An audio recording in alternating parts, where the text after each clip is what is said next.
Hello my dear friends, welcome to my YouTube channel. आप सभी का स्वागत है। तो SSC MTS English set practice 1 का आज हम लोग फुल सोल्यूशन करने जा रहे हैं। तो आप सभी को प्रतिदिन डेली एसएससी एमटीएस के तहत जितने भी क्वेश्चन एग्ज़ाम में आए हुए हैं और जो प्रैक्टिस सेट्स इम्पोर्टेंट हैं, सभी प्रश्नों को आपका यहाँ सोल्यूशन कराया जाएगा।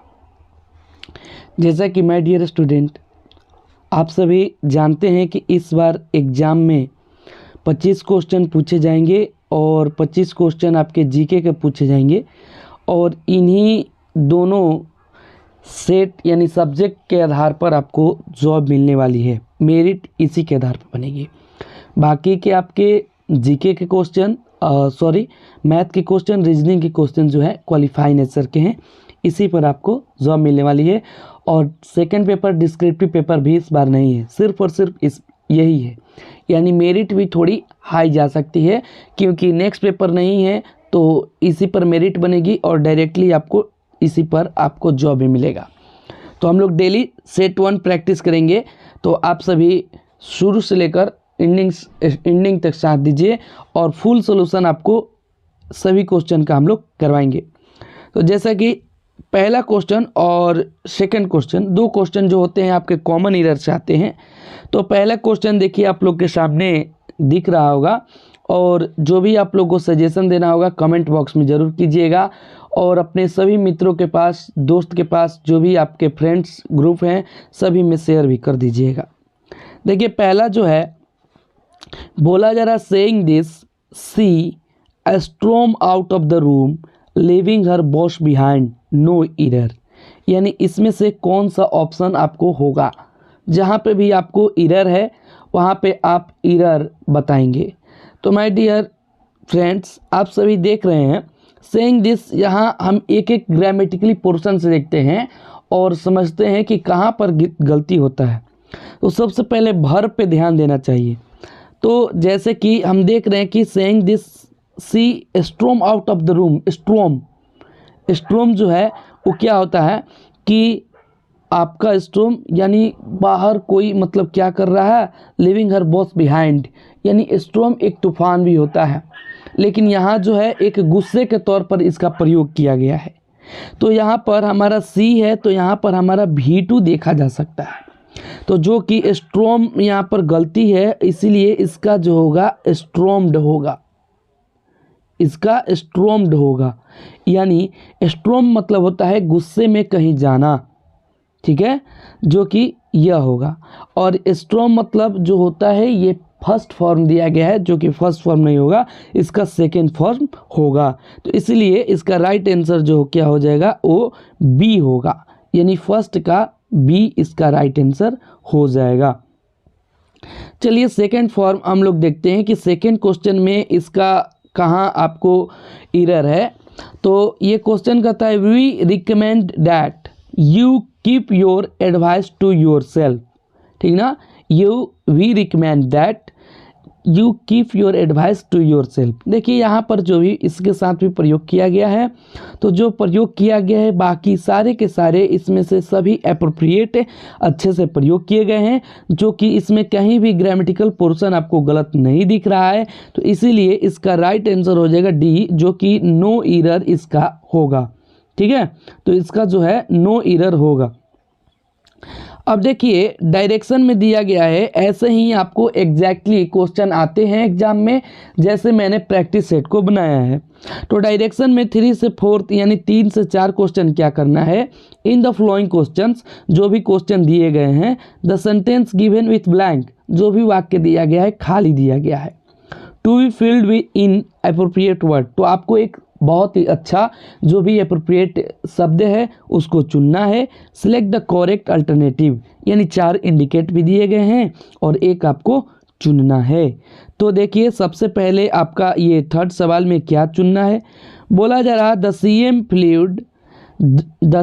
फ्लू, ठीक है। सेकंड फॉर्म देखिए यहाँ पर प्रयुक्त किया गया फ्लू यानी फ्लो का, इन्होंने कहा गया the flooded areas in A helicopter, यानी फ्लडेड एरियाज, जो भी फ्लडेड एरियाज यानी बाढ़ रहित एरिया हैं, क्षेत्र हैं, वहाँ पे गए हैं। तो यानी यहाँ पर प्रीपोजिशन आपको प्रयोग करना है। तो कहाँ क्या होगा, तो इन यानी उस फ्लडेड एरिया में नहीं गए हैं, ओवर यानी ओवर, ऑफ यानी का, एलोंग के ऊपर। तो यानी ऐसा इसका सारा चीज़ अप्रोप्रिएट है। तो इसका राइट आंसर जो होगा आपका ओवर हो जाएगा। ओवर यानी उन एरिया के ओवर करने के लिए सारा चीज़ जो है इसके प्रति किए गए हैं। तो ओवर हो जाएगा इसका, ओवर द फ्लडेड एरियाज, जिन एरिया का भ्रमण किया जाता है पूरे एरिया का, तो उसका होता है ओवर। यहाँ पर प्रीपोजिशन सही होगा, तो इसीलिए तीसरे का राइट आंसर ओवर होगा। देखिए अब चौथा सवाल है, हर मदर यानी उसकी माँ इज एनॉक्सियस, ठीक है, उसकी माँ क्या है, इनॉक्सियस है। इनॉक्सियस मतलब चिंतित होता है, किसके लिए, तो हर हेल्थ यानी उसके हेल्थ के लिए। तो हेल्थ के लिए यहाँ पर देखिए क्या होता है, को लेकर, यानी हेल्थ को लेकर है। तो यहाँ पर अबाउट होता है यानी के बारे, ऑफ, आफ्टर और फॉर। किसी के उद्देश्य से प्रति जब कभी होता है तो फॉर का प्रयोग करना चाहिए। ऑफ किसी से संबंध होता है तो ऑफ का, या किसी के ऊपर होता है, किसी से चीज़ कोई प्रभावित होता है, आफ्टर का। तो यहाँ पर जो है इसका राइट आंसर अबाउट होगा, यानी कि किसी के बारे में चिंतित हैं। तो अबाउट मतलब होता है के बारे में, तो किसी को लेकर आप चिंतित हैं। जैसे कि बॉयज़ जो चिंतित रहते हैं क्या रहते हैं, एनॉक्सियस अबाउट हर जॉब, यानी हिज जॉब, अपने जॉब के प्रति वो चिंतित रहते हैं। तो इसलिए यहाँ पर क्या होगा, इसके साथ अबाउट होगा। अब देखिए 5 से 7 डायरेक्शन में अब आपको यहाँ पर क्या दिया गया है, in the flowing questions, in questions में आप सभी को क्या करना है, सिमिलर वर्ड को देखना है। सिमिलर वर्ड एक शब्द में अगर बोले तो साइनोनिम्स को आप सभी को देखना है। तो साइनोनिम्स हम देखेंगे, तो सबसे पहले हम पता लगाएंगे साइनोनिम्स में। तो साइनोनिम्स में सबसे आपका होता है इसका प्राचीन, ठीक है, साइनोनिम्स यानी होता है प्राचीन, या हम कहें तो प्रारंभिक कह सकते हैं। तो सिमिलर वर्ड देखना है। तो सिमिलर वर्ड प्रेजेंट मतलब होता है वर्तमान, न्यू मतलब नया, बेसिक मतलब आधार, यानी बेसिक जो शुरुआत होता है, जैसे बेसिक नॉलेज होता है वो प्रारंभिक होता है, शुरुआत होता है। और एक मॉडर्न आधुनिक। तो एप्रोप्रिएट देखना है, तो सभी का आप जान गए, ठीक। तो आप वीडियो को कंटिन्यू देखिए ताकि एक एक शब्द को आपको उसको एक्सप्लेनेशन बताया जाएगा, ताकि आपको समझ में अच्छे से आ जाए। तो प्रेजेंट वर्तमान होता है, न्यू नया होता है, बेसिक जो शुरुआत होता है यानी आरंभिक होती है, और मॉडर्न आधुनिक होता है। तो इसीलिए इसका सिमिलर क्या हो जाएगा, आपको बेसिक हो जाएगा, यानी प्रारंभिक जो है इसका वही उसका बेसिक हो जाएगा। बेसिक यानी बेसिक मतलब क्या होता है, सबसे पहले शुरुआत दौर होता है। सबसे पहले आप अंग्रेजी सीखते हैं या कुछ भी सीखते हैं, what you learn then you first we start basic from, तो इसीलिए बेसिक करते हैं। तो इसीलिए इसका राइट आंसर बेसिक हो जाएगा। छठा देखिए, ये भी आपको सिमिलर देना है, 7 तक आपको सिमिलर देना है, ऐसे ही आपको सारा चीज़ पूछा जाएगा। तो डिफिनिट मतलब होता है स्पष्ट, डिफिनिट का होता है आपको स्पष्ट, तो इसका हो जाएगा कंप्लीट, ठीक ना। तो कंप्लीट मतलब क्या होता है, पूरी तरीके से, यह भी जो क्या है कंप्लीट हो जाएगा। तो कंप्लीट हो जाएगा तो मतलब क्या हो जाएगा, यह भी आपको पूरी तरीके से दिखाई देने लगेगा। इनएग्जैक्ट मतलब क्या होता है, जो इनएग्जैक्ट है, इनएग्जैक्ट मतलब हो रहा है। अब अनक्लियर स्पष्ट नहीं है, वैग्यू है जो अस्पष्ट है। तो ये सब सारे चीज़, तो इसका जो है स्पष्ट यानी ये जो है डिफिनिट मतलब पूरी तरीके से जो हो चुका है, स्पष्ट है, तो ये आपको कंप्लीट इसका राइट आंसर हो जाएगा। जो कंप्लीट में भी आपको स्पष्ट पूरी तरीके से दिखाई देगा, उसमें आप कोई भी बातें नहीं कह सकते कि यह जो है अभी पूरी नहीं हुई है। आगे देखिए 7 जो है हमारा कैंडीमन। कैंडीमन क्या होता है, तो कैंडीमन का अर्थ क्या होता है, तो कैंडीमन का होता है, आप अगर हिंदी में बोले तो इसका होता है आलोचना करना। इसका होता है आलोचना करना। तो आलोचना करना का क्या होता है, इसका सिमिलर। तो सिमिलर अगर आप इसका देखेंगे तो सिमिलर सबका मैं आपको अर्थ बता देता हूं। तो सबसे पहले देखिए क्रिटिसाइज का भी मतलब होता है आलोचना करना, लेकिन ये तो हमें पता चल गया। अभी आपको पता बता दिए कि क्रिटिसाइज का भी मतलब होता है आलोचना करना, तो राइट आंसर ये हो जाएगा। लेकिन मैं सभी को बता देता हूँ ताकि आपके हर सेट में एक एक का सारा अच्छा से पता चले, तो आप लोग को बढ़िया से नॉलेज हो जाए और अगले सेट में आप ज़्यादा से ज़्यादा भी मार्क्स लेकर आए। आप नोट डाउन करते चलिए अपने कॉपी में या वीडियो को पॉज करके आप नोट डाउन कर दीजिए। एक्यूट मतलब होता है आरोप से बरी करना। एक्यूट मतलब होता है आरोप से बरी करना, ठीक है, आरोप से बरी करना हो जाता है।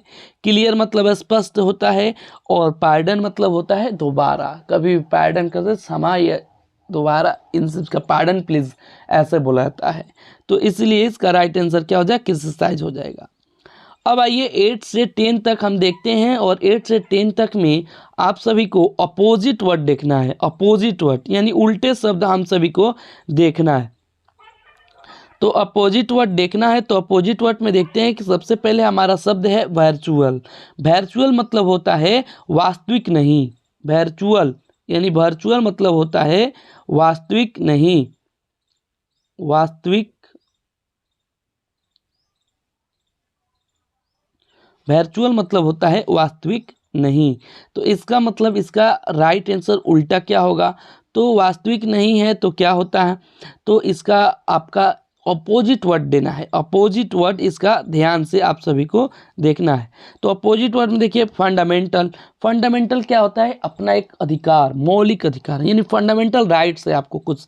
इम्प्लाइड, इम्प्लाइड मतलब उसके द्वारा कहा गया, इम्प्लाइड है, इम्प्लाइज कर रहा है कि उसके क्या होता है उसके बारे में। इनडायरेक्ट, इनडायरेक्ट मतलब होता है अप्रत्यक्ष। ऑथेंटिक मतलब होता है आपको वास्तविक, यानी कोई भी न्यूज़ क्या होती है, ऑथेंटिक होती है। तो कोई भी न्यूज़ जब आपको पूरी तरीके से प्रूफ से बताया जाता है तो वो आपको ऑथेंटिक होती है। 9 जो है वो क्या है, रस्टिक। रस्टिक, अब रस्टिक का आपको उल्टा देखना है। तो रस्टिक, रस्टिक जो होता है इसका मतलब होता है ग्रामीण, या हम अपने मतलब कह सके तो रस्टिक मतलब योकेल यानी देहाती होता है। तो ग्रामीण हो गया, तो ग्रामीण मतलब होमली मतलब होता है, होमली मतलब होता है गंवार। होमली मतलब गंवार। सिंपल मतलब सामान्य, ये तो जानते हैं। अर्बन मतलब होता है शहरी, और प्लेन मतलब होता है समतल। तो उल्टा देखना है, तो आप सभी देख रहे हैं रस्टिक ग्रामीण होता है, तो इसका राइट आंसर अर्बन हो जाएगा, शहरी हो जाएगा। 10 देखिए, इसका है वैरेन। वैरेन मतलब होता है बंजर। वैरेन मतलब होता है बंजर, तो वैरेन का अर्थ होता है बंजर। तो इसका ऐसे ही पता चल रहा है कि फर्टाइल होगा। तो फर्टाइल का मतलब होता है आपको इसका उर्वरक, यानी जिसकी उर्वरक शक्ति ज़्यादा होती है, उपजाऊ होती है, उपजाऊ। तो एक ज़मीन बंजर है, एक उपजाऊ है, तो इसका उल्टा हो जाएगा फर्टाइल। लेकिन और भी मीनिंग देख लेते हैं। डिप्लीकेटेड मतलब होता है नष्ट या समाप्त। इम्पटी मतलब खाली, और वेस्ट मतलब बर्बाद। तो इसका राइट आंसर क्या हो जाएगा, उर्वरक यानी उपजाऊ हो जाएगा। उपजाऊ इसका राइट आंसर हो जाएगा, जो कि बंजर का उल्टा हो जाएगा। आगे देखिए, क्वेश्चन नंबर 11 और 12 में आप सभी को बेस्ट एक्सप्रेस देखना है। बेस्ट एक्सप्रेस मतलब जो क्वेश्चन में कहा जा रहा है उसी का अर्थ होगा। तो उसका अर्थ क्या होगा, man in the street. Man in the street common language में समझिए आप। अगर आप बिहार के स्टूडेंट हैं तो बिहार के स्टूडेंट इस बार एमटीएस में काफ़ी घबरा गए हैं। वो सोच रहे हैं कि बहुत मतलब अंग्रेजी पे होती है, तो अंग्रेजी उनकी मतलब क्या है कि कॉन्फिडेंस वाली नहीं। तो कॉन्फिडेंस वाली हो जाएगी, प्रैक्टिस से मोर ज़्यादा प्रैक्टिस करेंगे तो आपकी हो जाएगी। तो man in the street, man in the street क्या है, स्ट्रीट मतलब गली होता है। मैन इन द स्ट्रीट यानी गली में क्या है, एक आदमी है। तो इसका देख लिया आप क्या कर सोच सकते हैं, man of talent, talent, sorry my dear friends, man of talent. तो टैलेंट मतलब क्या होता है कि प्रतिभा से भरा हुआ इंसान। ए फुलिश मैन यानी मूर्ख आदमी। सिंपल मैन सामान्य आदमी। ए ड्यूटीफुल पर्सन एक कर्तव्यनिष्ठ पुरुष। तो यानी इसका क्या हो सकता है, जो भी स्ट्रीट में है। तो स्ट्रीट में तो क्या होता है, स्ट्रीट में कौन रहते हैं, यानी गली में आम इंसान। आम इंसान ना स्ट्रीट में, तो इसलिए क्या होता है, यह सिंपल मैन होगा। इसका राइट आंसर आप सभी को क्या हो जाएगा, मैन इन द स्ट्रीट यानी आम इंसान, यानी मैन इन द स्ट्रीट। हमेशा आम इंसान क्या होता है, हमेशा आपको गली में यानी कहीं पर भी ऐसे मिल जाएगा। आपको एक्सप्रेशन समझना है और उसके एक्सप्रेशन को जानना है। Now and again. अब नाउ एंड अगेन का मतलब है अभी और दोबारा। तो इसका मतलब हम शुद्ध अगर अच्छे से निकालें तो पता चलेगा कि नाउ एंड अगेन जो है इसका हमें जो है दोबारा यानी कभी कभार, ठीक ना, कभी कभार, नाउ एंड अगेन। तो नाउ एंड अगेन का इसका ऑप्शन देख लीजिए, ओकेजनली होता है ना, कभी कभी बोलते हैं मैं तो नॉनवेज जो है रोज नहीं खाता, ओकेजनली खाता हूँ, यानी कभी कभार। ऑलवेज मतलब होता है हमेशा। टू बी कंटिन्यू मतलब जारी रहता है। एट प्रेजेंट टाइम और फ्यूचर यानी आज वर्तमान में भी और भविष्य में भी। तो इसका राइट आंसर आप सभी को क्या हो जाएगा, ओकेजनली हो जाएगा। 13 से 14 आपके जो सवाल दिए गए हैं वो सारे सवाल जो हैं इम्प्रूव करना है आप सभी को, ठीक है। यहाँ पर सेंटेंस होगा, टाइपिंग गलत हो गई है, तो जो भी आपको ब्रैकेट में दिया गया है उसको क्या करना है आप सभी को, उसको इम्प्रूव करना है, अच्छे से देखना है। तो कहा दिस रेसिपी आर डिलीशियस, यानी जो भी रेसिपी है वो क्या है, डिलीशियस है, overtly popular and so easy to prepare. अब इसको बनाने के लिए क्या हुआ है, पॉपुलर बहुत ही प्रसिद्ध है और बहुत ही अच्छा है। तो ये इसका राइट आंसर क्या होगा। तो अब वाइडली जो होता है ये क्या होता है, ये चारों तरफ पॉपुलरली रहता है, जो चारों तरफ लोकेटेड है। और ओवरटली का मतलब होता है खुल्लम खुल्ला, जो कि ओवरटली का मतलब होता है खुल्लम खुल्ला। तो इसका जो है ये पॉपुलर क्या होगा, पॉपुलर होगा, ओवरटली मतलब खुल्लम खुल्ला है, ऐसा तो आपको पॉपुलर ज़्यादा नहीं होगा। तो वाइडली इसका राइट आंसर आपको होगा, जो कि वाइडली पॉपुलर है, यानी दिस रेसिपी आर डिलीशियस, ये रेसिपी बहुत ही अच्छा है और वाइडली पॉपुलर, ओवरटली पॉपुलर नहीं, यानी खुल्लम खुल्ला पॉपुलर नहीं है, यह वाइडली पॉपुलर है, वाइडली पॉपुलर है, यानी बहुत ही अच्छा से, बहुत ही चारों तरफ इसका पॉपुलैरिटी है। 14 है, in the after math you will have a litmus effect for all the people you no. अब देखिए यहाँ पर क्या चीज़ किया गया है, ठीक है। अगर आप लोग पढ़े, केमिस्ट्री पढ़े होंगे तो लिटमस पेपर के बारे में जानते होंगे। तो यहाँ पर क्या, इन द आफ्टर मैथ यानी मैथ के बाद क्या हो, you will have a litmus, यानी आपके पास जो क्या है एक लिटमस होगा। तो उसके क्या होगा, for all the people you no, तो सबसे जान जाएंगे लोग। तो क्या जाएंगे, इफेक्ट यानी उसके प्रभाव। तो इफेक्ट जो होता है यह इफेक्ट यहाँ पर सुटेबल नहीं है। यहाँ पर जो है आपका लिटमस जो होता है इस लिटमस टेस्ट की करेगा, ठीक ना, इस litmus test for all people you know. अगर टेस्ट करेंगे तभी तो सभी लोग जानेंगे, तो सभी तो लोग जानेंगे। इफेक्ट होगा तो ऐसे क्या पता चलेगा, जो देखेगा वो, यानी टेस्ट होगा तो सभी के सभी लोग जान जाएंगे। यानी इसका जो है आपको लिटमस यानी टेस्ट होना चाहिए, लिटमस का जांच होना चाहिए, जो कि यहाँ पर आपका एप्रोप्रिएट सही है। अब देखिए इसका आपका राइट आंसर क्या होगा, 15 और 16 जो है यहाँ पर आपको क्या किया गया है, सब्स्टिट्यूट ऑफ द फ्रेज देखना है, कौन सा राइट इसका सब्स्टिट्यूट ऑफ द फ्रेज होगा, कौन सा राइट आपका होगा। तो यानी दिया गया है राइट और advantage available to a person, right और advantage available to a person. तो इसका मतलब क्या होता है, किसी व्यक्ति को उपलब्ध विशेष अधिकार, ठीक ना, किसी व्यक्ति को उपलब्ध विशेष अधिकार। तो एक एक का मतलब समझ लेते हैं ताकि समझ में आ जाए।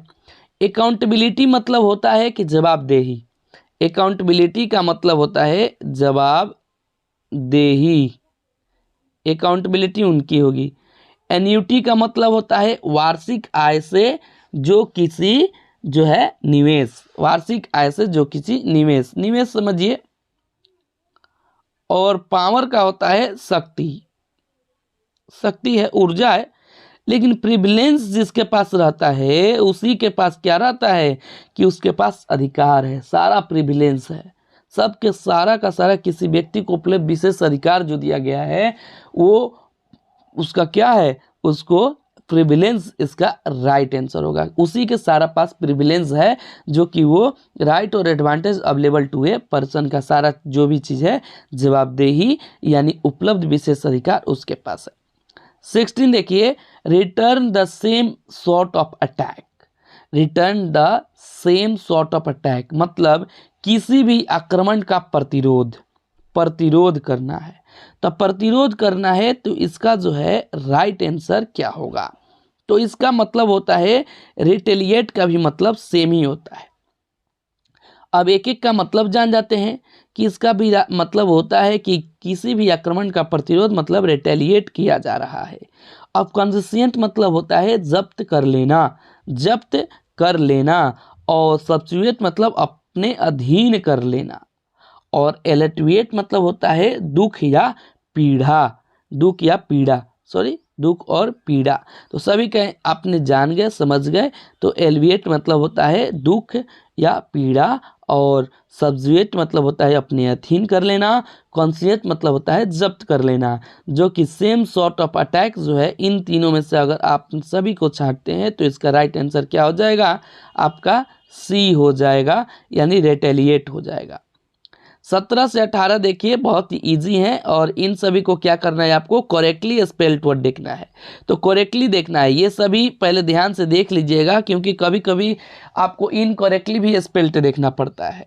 तो इसमें देखिए डिफिनिट किया गया है। डिफिनिट मतलब निश्चित होता है और निश्चित 4 तरीके से लिखे गए हैं जो कि आपका बिल्कुल सही तरीका जो है वो ए में दिया गया है और बाकी जो है आपके 3 तरीके गलत तरीके से लिखे गए हैं। तो चौथा तरीका आपको पहला तरीका आपको सही है, डिफिनिट यानी DEFINITE होता है जिसका मतलब निश्चित होता है।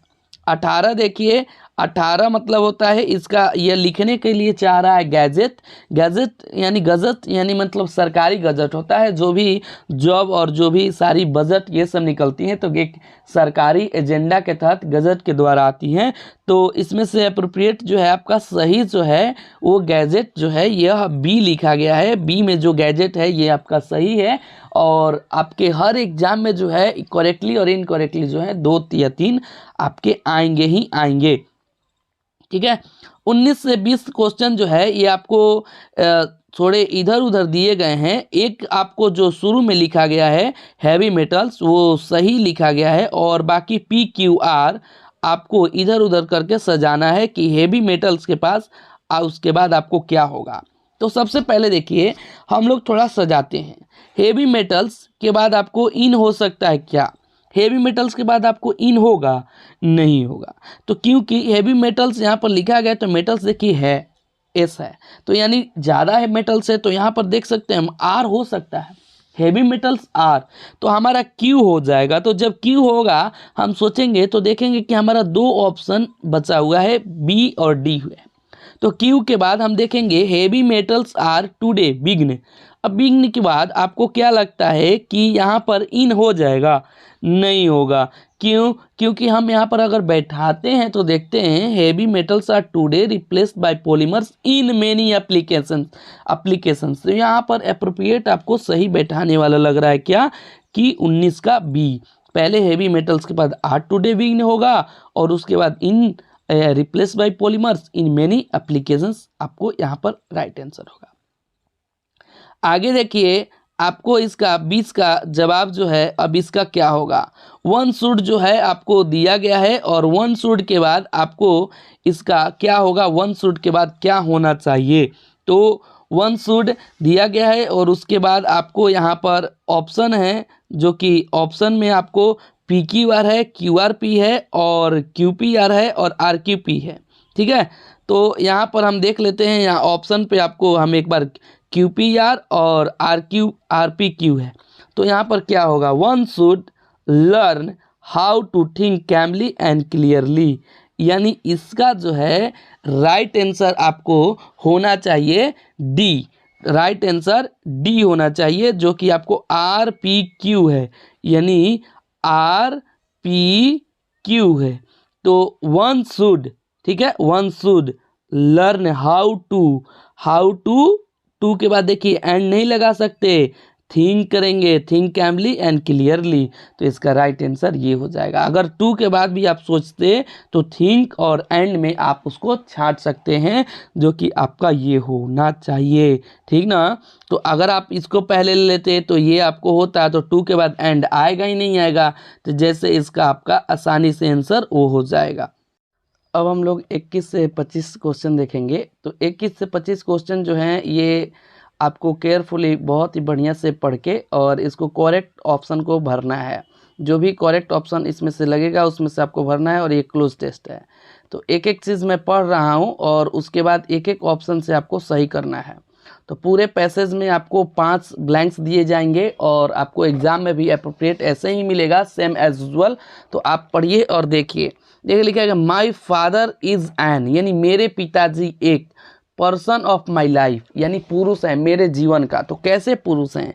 आइडियल, यानी सबका मैं आपको एक एक का हिंदी बताऊंगा। आइडियल मतलब होता है आदर्श, ईडल मतलब होता है नकारा, और आइडल मतलब होता है मूर्ति, प्रतिमा, और इडियट मतलब मूर्ख। यानी आपके पिताजी अब आपके लिए क्या है? एक प्रतिमा है, एक आदर्श व्यक्ति है, एक नकारा व्यक्ति है, एक प्रतिमा व्यक्ति है, एक मूर्ति व्यक्ति है, या मूर्ख व्यक्ति है। सबके पिताजी जो क्या है? एक आइडियल हैं, एक आदर्श व्यक्ति हैं। यानी इसका राइट आंसर क्या है? यहाँ पर आप भरेंगे 21 में आइडियल भरेंगे। चलिए आगे हम लोग पढ़ते हैं। ही इज माई रियल, वह क्या है? मेरे लिए, वास्तविक में, सच्चे। सच्चे क्या है? सच्चे एक्टर हैं, मतलब अभिनेता हैं, प्लेयर खिलाड़ी हैं, हीरो हैं, या जीरो हैं, शून्य हैं। तो सबके लिए अपने अपने पिताजी क्या होते हैं? माई रियल हीरो हैं। तो माई रियल इसमें क्या होगा?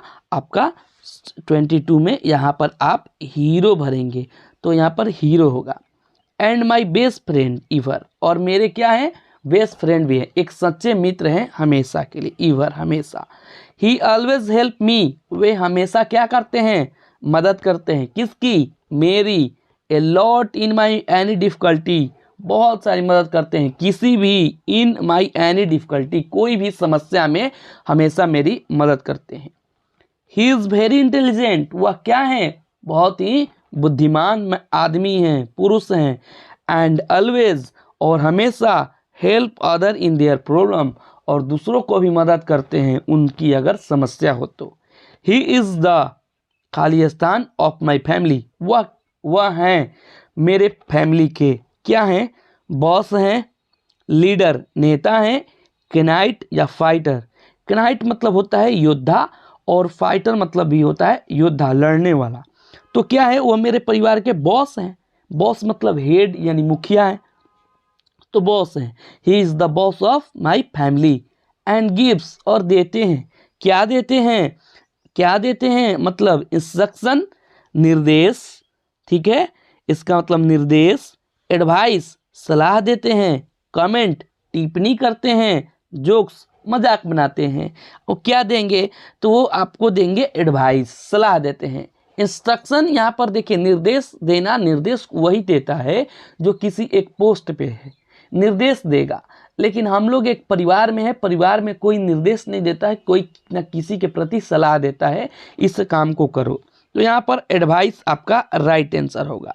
तो और उसके बाद अंतिम देखेंगे तो सभी अभी एक बार हम लोग देख लेते हैं कि पहले वाले में आइडियल हम लोग भरे, दूसरे वाले में आपको हीरो भरे, तीसरे वाले में हम लोग बॉस भरे, और चौथे वाले में हम लोग एडवाइस भरे हैं, ठीक ना। ये राइट आंसर है। आप लोग भी एक बार पढ़िए और अच्छे से कीजिए। अंतिम देखिए, अंतिम का रहा एंड इंस्ट्रक्शन, और उनके आदेश क्या होते हैं? एवरी फैमिली मेंबर, हर प्रत्येक परिवार को होता है उनके आदेश और निर्देश भी।